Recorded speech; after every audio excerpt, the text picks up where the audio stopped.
In this video, I'm going to show you how to log into Monopoly Go new phone. It's a very simple and easy process. I'm going to guide you through the process on how to do it. Let's get started.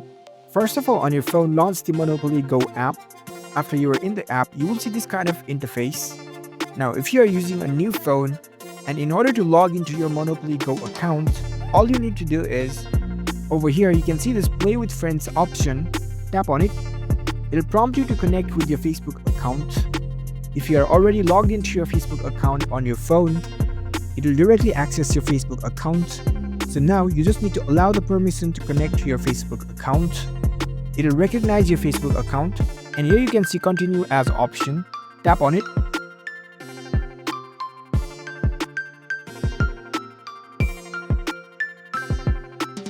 There you go. Now you are logged into your Monopoly Go account. You can tap on this Let's Go button.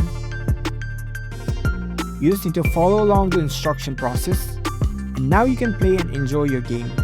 So that's a very simple process to log into your Monopoly Go account from a new phone.